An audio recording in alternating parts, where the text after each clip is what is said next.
చేయాలని నేను ఇంకేం నిరూపించుకోమంటారు చెప్పండి. నా గుండె కోసి మీ టేబుల్ మీద పెట్టగలను, కానీ నేను ఉండను. అప్పుడు మీ ఫీలింగ్స్ చూడడానికి నేను ఉన్నా. అంటే నేనంటే మీకు మహా ఇష్టం, నాకు తెలుసు. చంద్రబాబు నాయుడు గారికి నేనంటే మహా ఇష్టం. ఈ రాష్ట్రంలో మా అని ఎవరితో అన్నా ఒత్తు పల్లికి మా ఎంకన్నా అని ఎవరి దగ్గర చెప్పగలిగితే నా గురించే చెప్పారు. ఆయన మళ్ళీ ఫైనల్గా ఎన్ని కూడా చెప్పి నేను అప్పీల్ చేస్తున్నా. విజయవాడ వెస్ట్ కానీ అనకాపల్లి పార్లమెంట్ సీటు కానీ నన్ను పోటీ చేయించండి.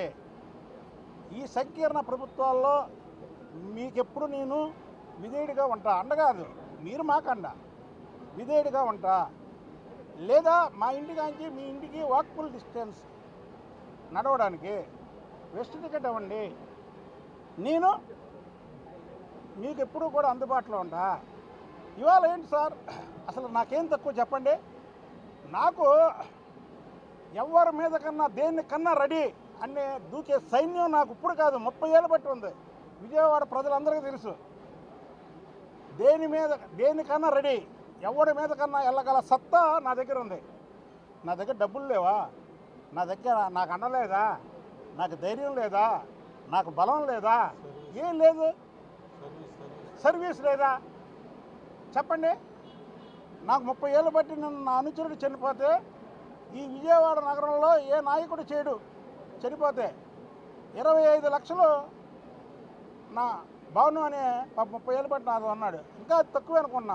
25 లక్షలు ఇచ్చి ఇల్లు కొనుక్కోవడానికి, ఆ పిల్లవాళ్ళ చదువు పూర్తయ్యే వరకు, ఆ పిల్లలు స్టాండ్ అయ్యే వరకు జీతం ఆయనకి నెల వచ్చే జీతం కూడా ఇంటికి పంపించేస్తానని. అందుకే నా కోసం ప్రాణం ఇచ్చేవాళ్ళు నా వెనకాతలు ఉంటారు. ఎందుకని అనేది నాకు ఒక బాధగా మిగిలిపోయింది. నేను ఈసారి ప్రత్యక్ష ఎన్నికల్లోకి వెళ్ళాల్సిందే అని చంద్రబాబు గారికి చెప్పాను, లోకేష్ బాబు గారికి చెప్పాను. ఇప్పుడు నాకు ఇంతకంటే అభిమానం నేనేం చూపించగలను, ఇక ఇది లేదు. అయితే ఒకటి మాత్రం చెప్తున్నా, ప్రభుత్వం పోయిన తర్వాత మోగోలు చెమటోళ్ళు ఎవరిని అట్లా కొంతమంది పార్టీలో చంద్రబాబు గారిని తిడితే వినబడినట్టు కామ్గా ఉన్నారు పార్టీలో ఉన్నవాళ్ళు. చంద్రబాబు నాయుడు గారిని, భువనేశ్వర్ గారిని తిట్టినా ఎదురు మాట్లాడేవాళ్ళు లేరు. అంటే వాళ్ళు మోగోళ్ళ కింద.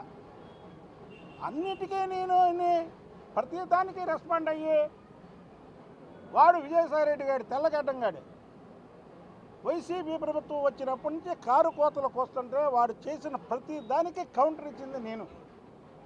విజయసాయిరెడ్డి మీద ఈ రాష్ట్రంలో ఎవడన్నా కౌంటర్ ఇచ్చాడే అంటే బుద్ధాయంకనని ప్రతి ఒక్కరు చెప్పారు. కొడాలి నాని గారి మీద ఎవడన్నా